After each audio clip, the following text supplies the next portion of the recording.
NBA Finals is tonight. The days off in the finals, sometimes you forget a little bit. Like it's like out of sight, out of mind after a few days. But we got things evened up in game two with a blitz in the third quarter from the Golden State Warriors. They went on to win that game very comfortably. So we're all tied up as we head back to Boston for game three. We're looking at the lines and some of the betting odds right now over at Bet Online. Eric, Leo, myself, Gino, alongside all together, ready to talk game number three. So, Leo, Celtics win game one, come back, lose game two. Bad second half. They were in the game throughout the first half. They continue to shoot pretty well overall from three, even through two games. Even in a game when they struggled, they still shot well from three. We got a little bit of a bounce back game from Tatum from a scoring standpoint. Sort of where do you stand moving from game two now on to game three? How are you looking to approach this one tonight? You never like to get blown out in a game, which happened in game two. I said this the other day on a show with Biho where, Celtics fans were complaining about the refs. And listen, I'm number one when it comes to complaining about the refs, and I love to do it. And I knew it was happening for game two. I tweeted out before game two, Zarba, Tony Brothers, you got no chance, okay? Proud of the way that we hung in it for a half. We have to stop that big third quarter. It was kind of a scheduled loss. We knew we weren't going to sweep them. It's okay. No problem. Now the problem is coming home, okay? And I'm going to surprise everybody tonight. I'm on Golden State money line. Listen, I'm rooting wholeheartedly here for the Celtics. I cannot bring myself to bet against the Celtics, but I cannot in good faith tell people to bet the Celtics when this team has played like dog crap at home all playoff long. All right, they have disappointed time and time again, especially in that Milwaukee series and the Miami series. You can get Golden State at plus 135 on that money line. I'm on it tonight. I think that's where the smart money is. I think this thing's going 7. The way I foresee this thing going down, I got Warriors tonight, Celtics in game 4, desperate in game 4. Then it's going to be Warriors, Celtics in 7. Leo, I got to say, I just gained a lot of respect for you right now. I really did. I didn't think you had it in you to do something like that, win or lose. Because that's what we have to do. The reason why we're on shows like this is to tell people what's the correct way to gamble or what we actually think is the right bet to make. And we're fans of teams. I'm a fan of the Lakers. Leo's a fan of the Celtics. Do we want we all know what we want from our teams, but you have to be able to look in the mirror and go, this number is off. This game doesn't feel like it's going to be the one. Whatever it is, I don't know if this is going to be our night. And you're going to root like crazy and hope that you're wrong. But I love that you did that. I like a lot. We got a question here from Brian Hanford. Do the Celtics learn from their bad form at home and get an emphatic W, or do you think they go ham in game 4? So Leo, who's a Celtic fan, thinks that game 4 is possibly when they'll bounce back and get that emphatic W. I also would lean in this spot. I would lean Golden State and probably play it the same exact way. I would probably take Golden State's side this game and then want to bounce back the next time and even play Boston at like a boosted line to like win by 10. Like, I feel like you're going to get one of those games where they will beat them up. But overall in these first 2 games, Eric, Golden State has played they've been even. Golden State has been the winner of most of these quarters and of most of what we've seen out there, and they really haven't played all that well yet. I think they kind of have a ceiling that they're going to hit, maybe play in game 3, then we'll get Boston to sort of raise their level. How are you looking at approaching this game tonight, Eric? I got 4 plays. I'll start off with my player props. I'll start off with my sides. Following a loss in the playoffs, the Celtics are 5-1 ATS in the first half. I really think the energy is going to be electric in the Garden today. They're going to use that to get out to an early lead and cover the first half. So I found the Celtics -1.5 for the first half. That's my first bet of the game. Second bet, and Leo, this is for you, dude. Celtics -3.5. Whoa! Look at that. Celtics are 6-0 ATS following a loss in the playoffs. The Warriors are 6-7 ATS following a win in the playoffs. playoffs are all about adjustments. The big adjustments that the Warriors made was they took Draymond off of Al Horford and put him on Jaylen Brown. And for whatever reason, the Celtics had Jaylen Brown in the dunker spot. Thus, that allowed Green to kind of wreak havoc underneath the basket.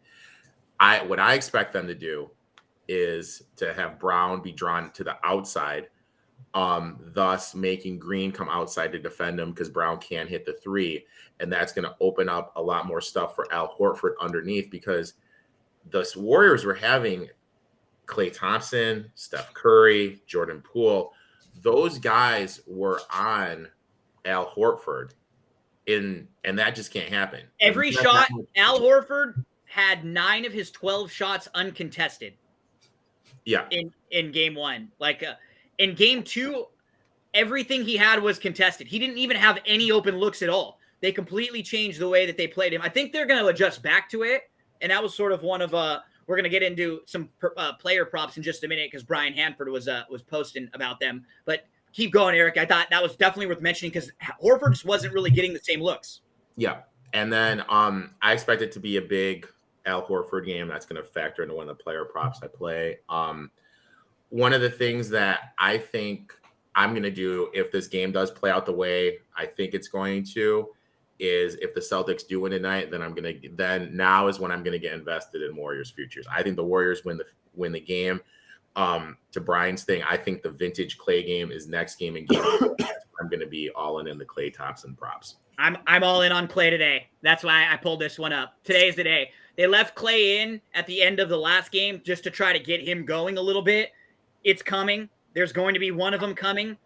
Klay Thompson to just score 20 points is plus money. Klay Thompson to score 20. That's not even like a That's massive, not a big game. right? Plus 114 to score 20. He can go 5 of 14 from 3, right? And hit that and hit 2 other buckets. So we don't the number Brian is so low now because Klay has struggled over the last couple games that now he doesn't even need a monster game. That's sort of why I jumped in on it. So I boosted Klay up to score 20 points at plus 114. And the other guy is Horford. You know, Horford's number now is back down. It's at 11.5. I'm going to go back over. He's home now. I think they're going to try to get him more looks because he didn't get any in that last game at all. So I'm going Horford over the 11.5. Klay plus the 114 to score 20. So that's answering Brian's question. We got a couple more that came through here from some of the folks out there. Anyone that's watching, if you want to comment, if you want to share any of your plays tonight, or if you have any questions for us, we'd love to hear from you. Can Marcus Smart slow down Steph Curry shooting from behind the arc? We'll give that to you first, Eric, and then Leo, you can jump in. What do you think, Eric? I think that it's going to be a physical game, kind of how Draymond was a physical.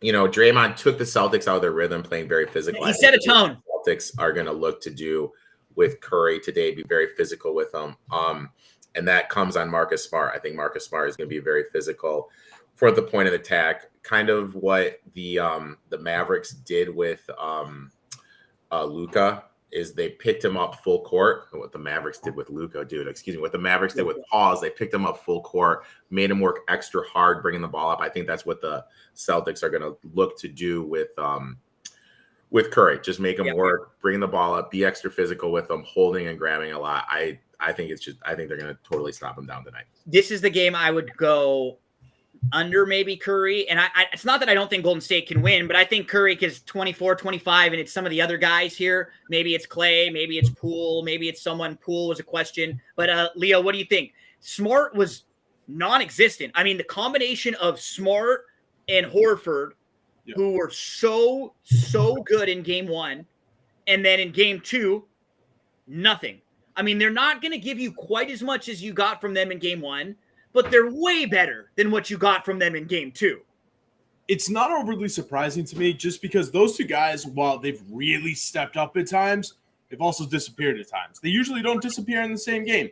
That was one of those games where they disappeared in the same game, but they haven't had 2 games like that in a row. I have no reason to believe it. I think Marcus is going to be ready. Marcus is one of those guys. He loves playing in the Garden because the Garden just juices him up. It's going to get him ready to go. He's going to be ready to fly at Curry. The Garden's going to be all over Curry, especially if he starts off cold. I think Marcus is going to do an all right job. I actually got 2 player props on both of these guys, though. I'm going with Marcus to have this bounce back game, get at least 14 agree, tonight. Yeah. I like that number a lot. He's actually shot pretty well this postseason. And then Steph Curry, this one is my favorite bet on the card. Steph Curry under 5.5 rebounds. I absolutely love this one because Steph Curry's average rebound is almost 11 feet away from the hoop. That's a lot of long rebounds. To me, that indicates a lot of luck that the ball's just kind of bouncing to him a little bit. I don't foresee him to continue that. That's 20% higher than the next person in Golden State starting 5. I think eventually that number is going to come down. I got him under 5.5 rebounds here. We are coming up on game number 3 in just a little bit. Some questions to answer. Poole, over 12.5 points. Under. Way under. Under. He got going late, and it was in – it's one of those things where you can look at it both ways. Those long threes out. Poole, I don't know. I'm not the biggest Poole guy. I think they're better off running him in and Kuminga play more than Poole. I agree, but I don't disagree. Yeah. The problem is that's not really that high of a number, though, right? Mm-hmm. Like that number has come down quite a bit. I don't disagree with what you're saying. Like we're texting, Poole is awful on defense, and it might be a lot more difficult for Poole in Boston just with the crowd, right? And then that's another big thing. This is his first NBA Finals game on the road. I mean, in a tough place like this. He has gotten a little too excited and been a little too crazy. So I don't think this is going to be a Poole game at all. I don't. The number is low enough to where I'm not in love with either side. It's just it feels about right. So I don't, because sometimes, like we're saying with Clay and with Poole, Poole got going in garbage time. Like the game was over when Poole made some of his shots. It wasn't like he had a big impact on the game. But for a shooter like that, does that help? Could that help just see a few of them going in? Now he comes to Boston, things are different for him. Leo, you were going under on this one too?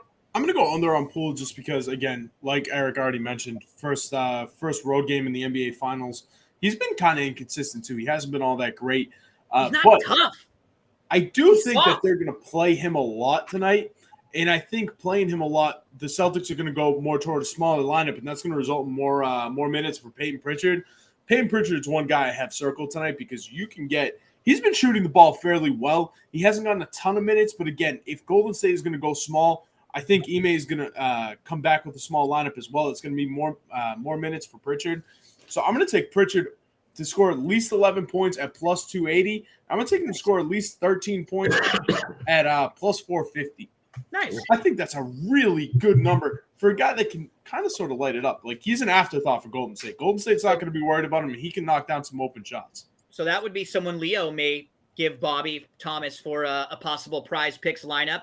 I mentioned I think Horford will have a better game. I think Clay will have a better game. Eric, any thoughts on this? Well, this is my prize picks lineup, and it kind of goes back to who I'm betting. First one, actually kind of funny, Jordan Poole under 18.5 points, rebounds, and assists under that total. I think he's really going to struggle on the road. One of my player props bets that I did put in my prize picks lineup is Jason Tatum over 5.5 assists. He's averaging 11.9 potential assists in the playoffs, 11.5 potential assists in the finals. And when you look at the Celtics, any game the Celtics win in the playoff, he's more of a facilitator. Absolutely. They're way better as a team when he's moving the ball and they're all moving the ball. And it's not just Tatum scored 28 points in the last game. And plus minus is not a perfect stat, right? So let me preface this with saying, if you just only look at plus minus to grade people or for gauging things, it's going to be off. But he had like the worst plus minus in like the NBA final. He had like a minus 36. So it just shows you he can get his, but I don't think that's the best thing for this team, Eric. Yeah, I mean, like when they're winning, he's averaging over 7 assists in the playoffs. When they're losing, it's barely over 4. The offense just looks better when he's facilitating. I have the Celtics winning today, so I have them going over that 5.5. Actually, I found that number at plus money at plus 110. And the last one in my prize picks lineup, Al Horford over 20.5 points and rebounds combination. My player prop bet, Al Horford double-double plus 195. I expect there's going to be less of Robert Williams, like Leo was saying. I agree 100%. I think they're going to play a lot smaller. Them playing smaller, that's going to open up more rebounding opportunities for Al Horford. Al Horford already has the second most potential rebounds in the finals. I think he's going to fly over the 10. And then, like I said in my breakdown, I think that it's going to be more of an Al Horford scoring game in the post. So yeah, Al Horford double-double, Prize Picks lineup. Poole under the 18.5 points, rebounds, assists. Tatum over 5.5 assists. Al Horford over 20.5 points and rebounds. A couple other questions to get to. A lot of long rebounds when you guys are shooting from further out. You think this is a drive the lane game instead? That's what, Eric, you're nodding. Yeah, that's the way you're seeing it tonight. Yeah. A little bit more of that.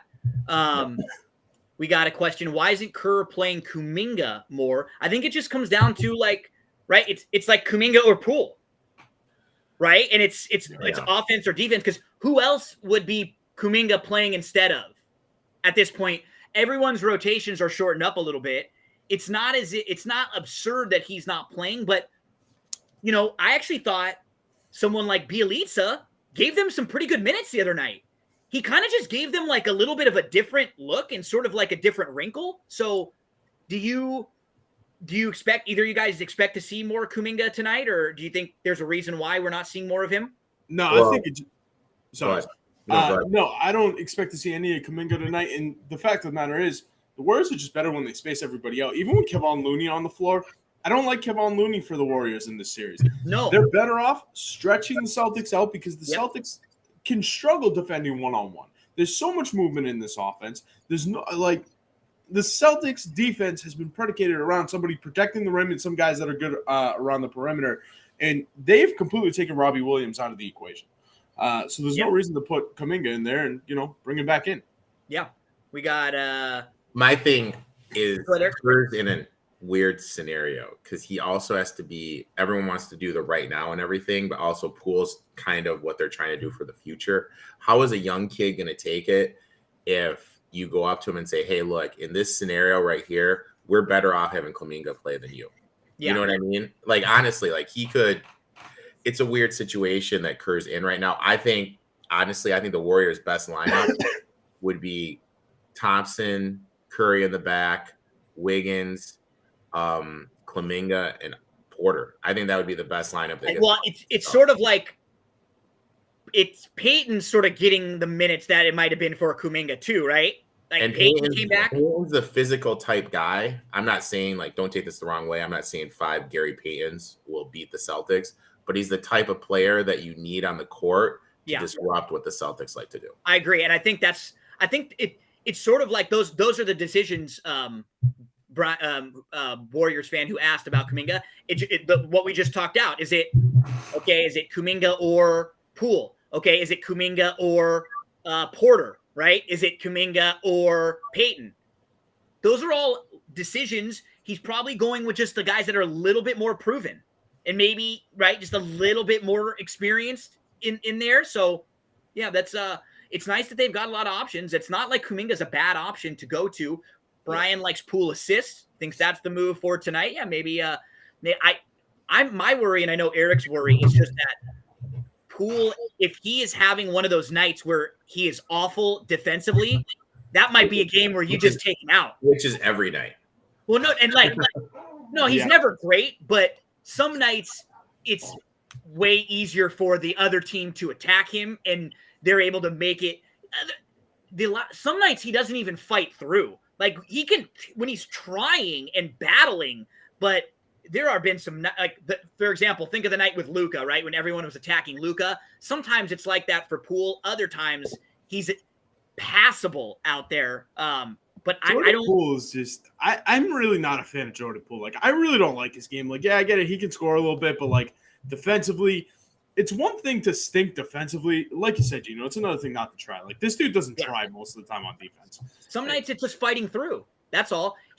The thing that bothers me about players like Poole, and it's defensively, is that physically he's not big and strong, right? So physically they'll always be able to sort of shoot over him or back him down.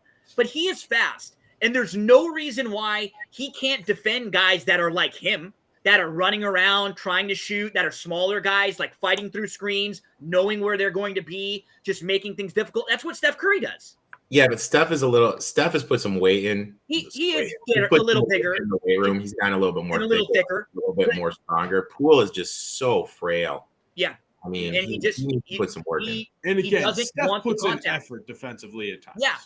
Yeah. He doesn't like the contact. So that's what's hard with playing the Poole props for me, is that I could actually see him being in a situation where 4 or 5 times in a row they go right at him and score, and then Kerr's just like, hey, look, right now we got to wait. We'll bring you back next game. It's just not working tonight, and we'll try it again tomorrow or next week or back at home.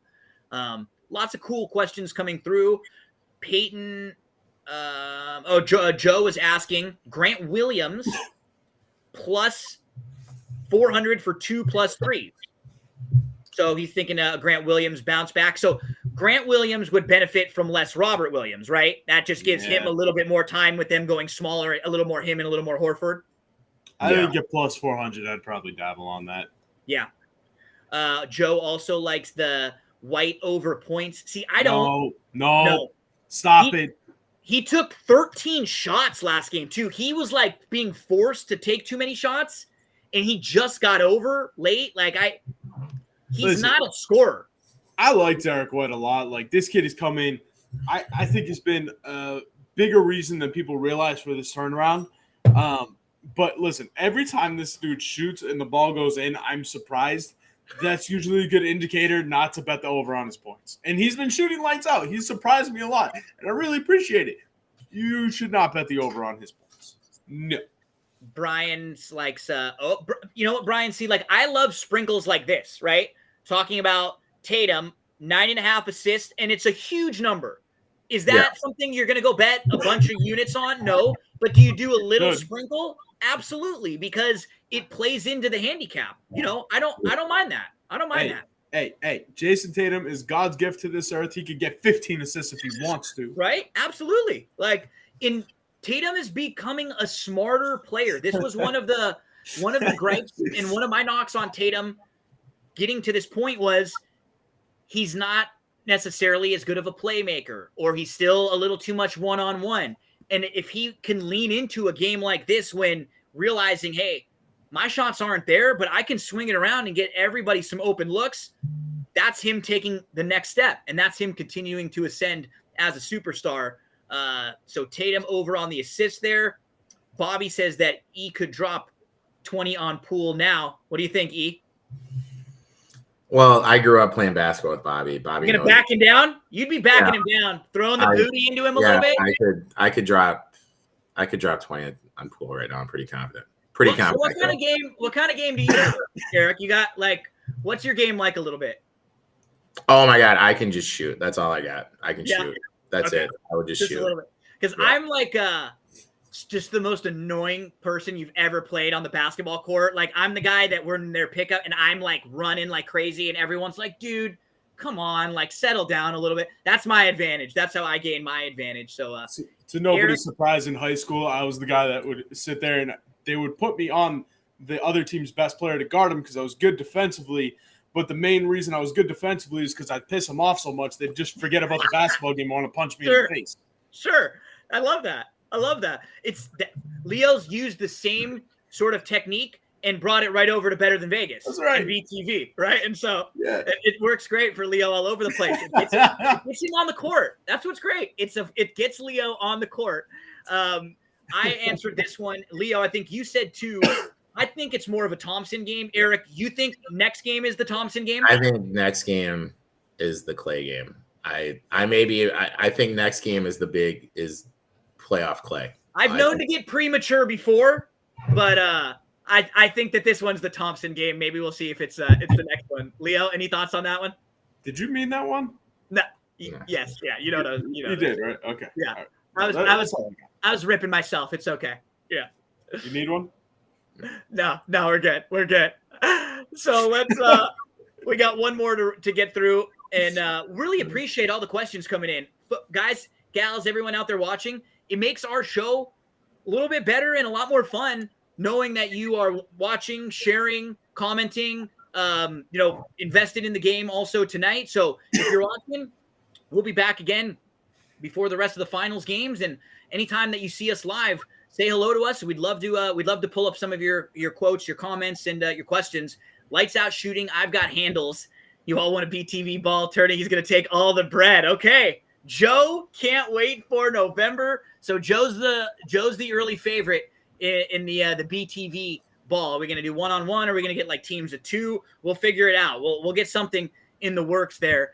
Great to hear from Joe. Last one in from Warriors fan. Says Curry going to drop 35 tonight. So Curry for the Warriors fan. And we got one more. Uncle Rico. Who's Uncle Rico? Story time with Eric. This is the best. Who's Uncle Rico? There's some stories I can't tell, and this is one of them. Oh, come on. Oh, okay. I can't. No. I have this feed on my Facebook, and I can't. I'll tell you guys off air. This will be for an after-hour show one time. So that's I'll tell you guys off air, but I can't. Yeah. Is this one of the memoir stories that we've talked about? This will be in the memoir for sure. Awesome. But I can't. This is something I can't. Well, Bobby, Warriors fan, Joe. Bobby knows the story. He's just being a douche, dude. Brian, everyone out there, thanks for checking in. Thanks for hanging out with us. David, everyone that posted Vindersaurus, thanks so much. We'd love to hear from you again. Make sure to flip on your notifications and give us a follow at BTV Bets on Twitter. Anytime we have a live stream, anytime we go live, you'll be notified immediately. Leo, good luck tonight, buddy. Good luck in all your plays. Let's go, baby. Eric, good luck to you, everyone out there. Thanks so much for hanging out. And good luck. Game 3 coming up in